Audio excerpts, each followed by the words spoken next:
Appearance of Honorable Yusuf. Before we go into those details, a body was found and the doctors did a postmortem, and the doctor is present. He'll give us the results for the whole world to know before we comment about it. Doctor. Thank you very much. My name is Dr. Daniel Zuriel. I'm a pathologist. I've been a pathologist for the last 17 years. And on Monday, the 21st, we traveled with a colleague and the family and the police and advocates and went to AJAABU to conduct a post-mortem of a body that had been found 2 days before that in a body of water.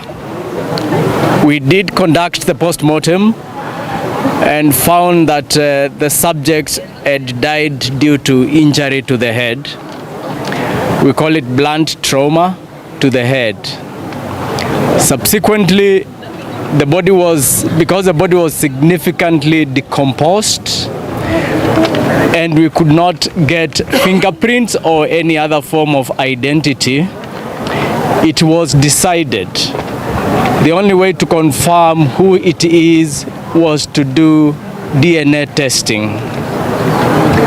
To do the DNA, then we collected samples from the deceased or the decedent. We did collect samples from the mother of Mheshimiwa and also the brother to Mheshimiwa Yusuf. We delivered the samples on behalf of the family. I delivered the samples to Kemri. They have a special lab for human identification, and our results came in by the end of yesterday. Thank you. The results indicate that this is not Mheshimiwa Yusuf, because when we compare the genetic makeup of the deceased, did not match with the mother of Yusuf and did not match with the brother. And for control, we checked the DNA match between the living brother of Yusuf or the present brother of Yusuf who is with us and the mother, and it was 99.9%. The conclusion is that the body we had conducted the autopsy was not the body of Mheshimiwa Yusuf. Thank you. Thank you very much. That is the report of the doctor.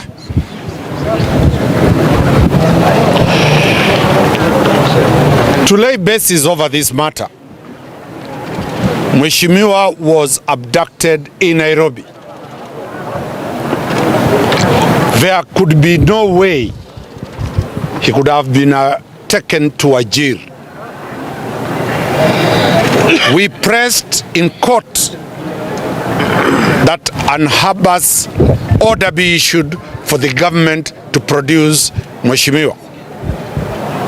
The eyewitness, the taxi driver, identified that the people who kidnapped Mheshimiwa were armed with AK-47 rifles. The CCTV footages that the family has been looking for, the state has refused to provide those CCTV footages.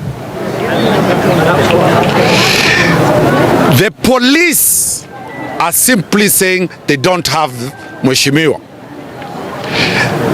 We have demanded for the data of the telephone handsets. The state has refused to offer. When we became so hard in court, they made an application for this court to terminate this matter. We objected vehemently, and the judge agreed with us and said we were to proceed yesterday. On Sunday, the state announced that a body has been found in Wajir The state hired a chopper, took the chief government pathologist. The family hired their own pathologist. DNA tests were done. We appeared yesterday in court and told the court to adjourn. We wait for the results today. Today, the family pathologist has brought results from Kemri, a government facility. The government has not produced the results. We are putting the government on notice that if they did not bring the results simply because they want to cook the results, we have already the results from Kemri that are conclusive that Mheshimiwa is not the body that was there. I have very firm instructions from the family that that body was a decoy that was taken there so that it will be that Mheshimiwa is dead and he has been buried. Therefore, the matter becomes an investigation called an inquiry, an inquest. We are not going to take anything small or less than the government to produce, alive or dead. Mheshimiwa, you can see millions of people who have come to Milimani law courts in solidarity with Mheshimiwa. We thank very much the two members of parliament who are present. They will also address the people for making sure that peace is prevailing, even at this time when the whereabouts of Mheshimiwa is not clear. Lastly, we urge the Inspector of General Police to produce Mheshimiwa Yusuf alive or dead. Wakili aliyekwenda pale atazungumza kwa Kiswahili. Asante. Kwa majina naitwa Sam Nyaberi. Mimi ni mmoja wa mawakili ambao walienda mpaka pale Wajir na kushuhudia ile operation, postmortem operation ambayo ilifanywa katika ule mwili uliopatikana katika ile bawa ama dam ambalo liko pale Wajir. Ni kwamba tulikuja mahakamani na ikumbuke kwamba Mheshimiwa aliweza kutekwa nyara tarehe 13 mwezi wa Septemba. Sasa imepita kama mwezi na Mheshimiwa hajapatikana. Sasa pale mahakamani ile tumefanya ni kwamba ni maombi ya kusema kwamba taasisi za serikali zimlete Mheshimiwa akiwa hai ama amekuwa kama amefariki. Na idara ya serikali AG na DPP waliweza kuleta maombi kwamba ile kesi ambayo tuliwasilisha pale mahakamani iweze kusitishwa sababu hawakuwa na chochote cha kusema, lakini koti ikasema kwamba la hasha, lazima kesi iendelee mpaka tamati.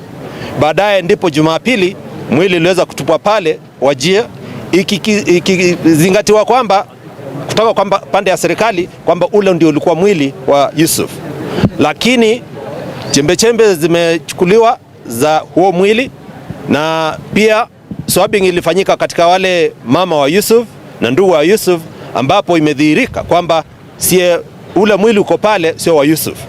So pale mahakamani tumeenda tukasema kwamba sisi tunataka kuendelea na kesi ndipo tuweze kupata ukweli kwamba Mheshimiwa Yusuf yu wapi, kwamba ule mwili ulikuwa pale ulikuwa tu umewekwa ili kutufumba macho kwamba ndio mwili wa Yusuf, lakini Yusuf penye popote pale ako ni kwamba tunamtaka, na ndipo maana tumeenda mahakamani kusema kwamba Yusuf lazima aletwe mahakamani akiwa hai ama akiwa amefariki, ndipo tuweze kupata ile protection ya sheria.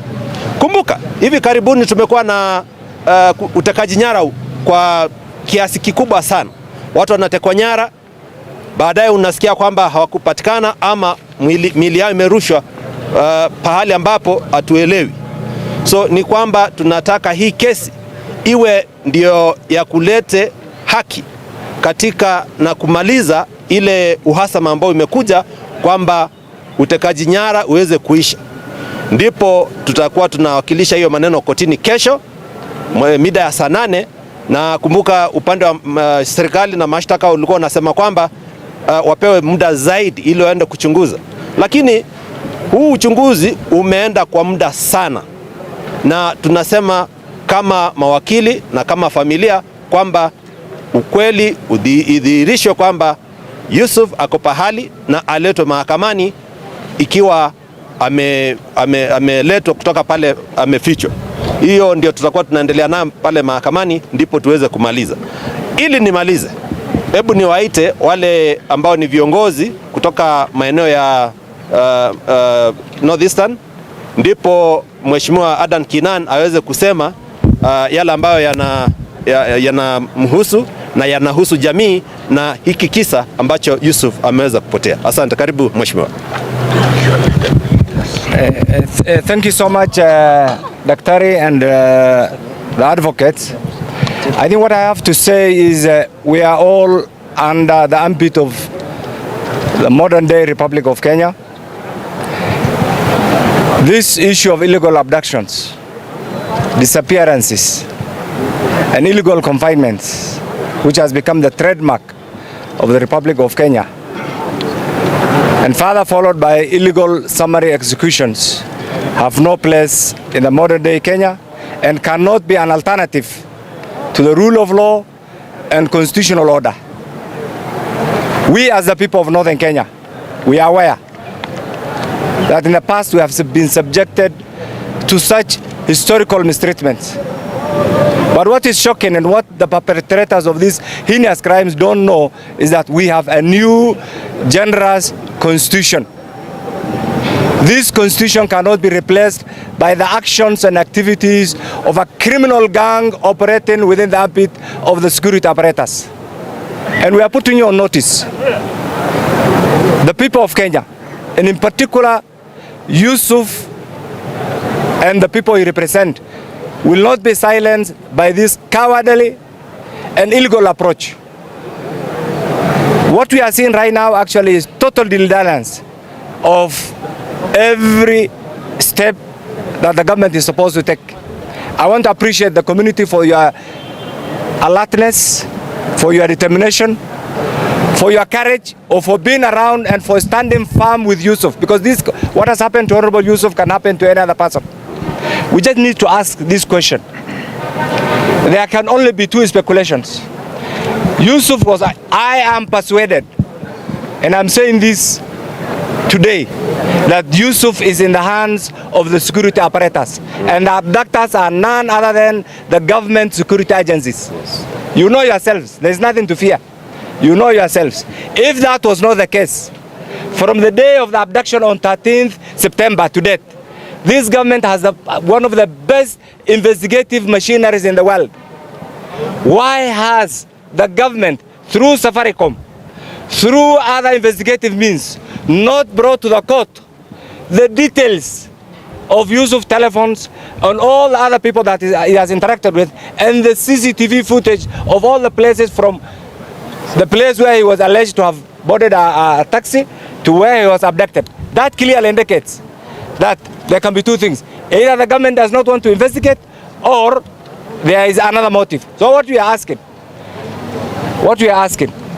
that era of oppressive approach, we have gone through the Malkamari massacre, we have gone through the Wagala massacre, we have gone through the Garissa massacre. This incident is not going to silence the people of this region.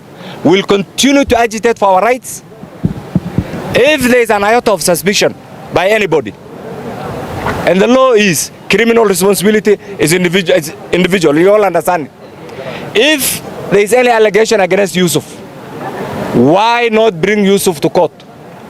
Why dump a decomposed body on a Mashujaa Day when Kenyans ought to celebrate?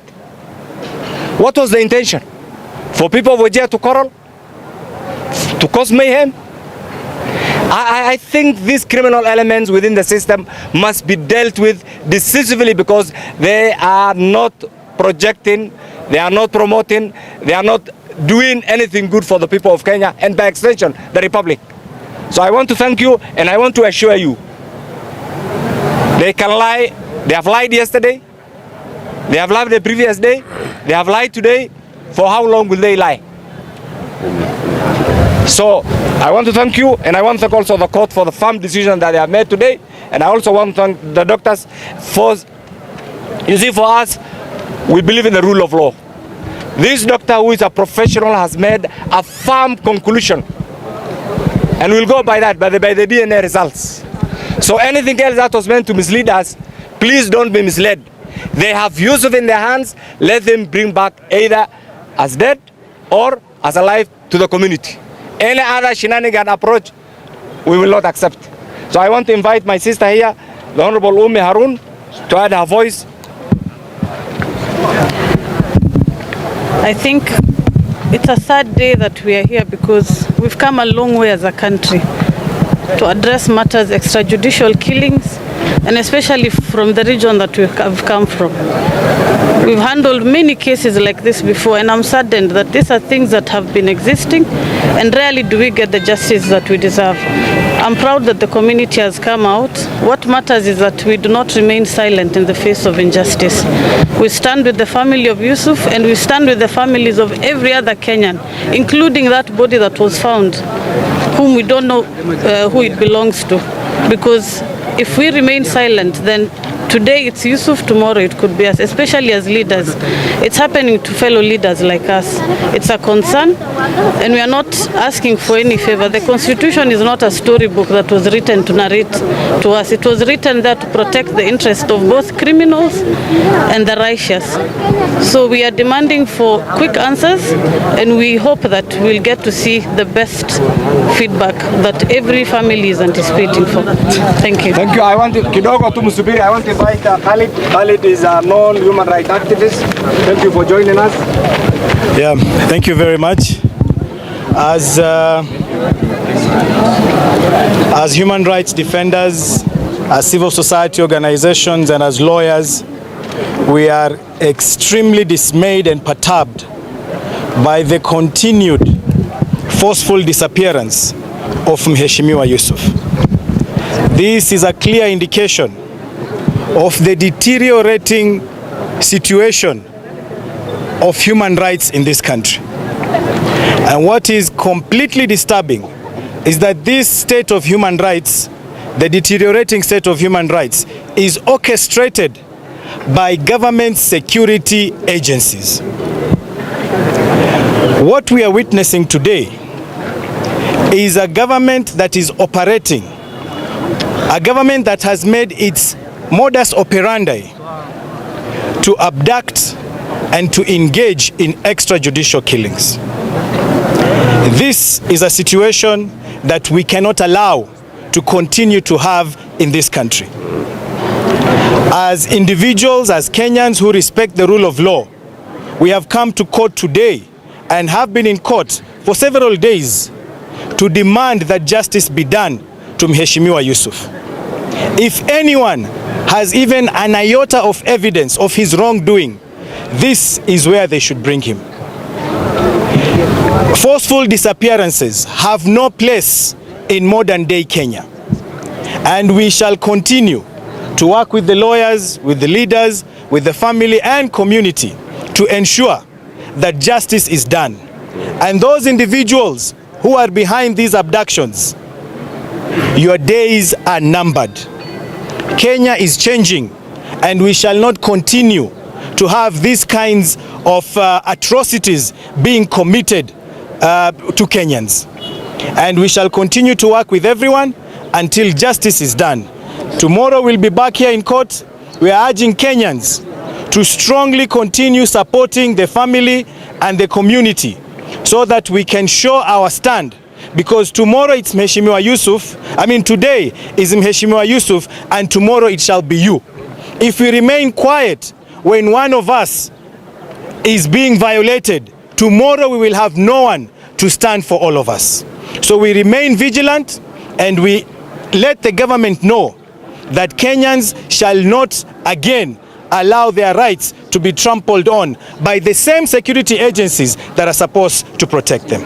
Thank you very much. I want to invite Mheshimiwa Mzee Ali on behalf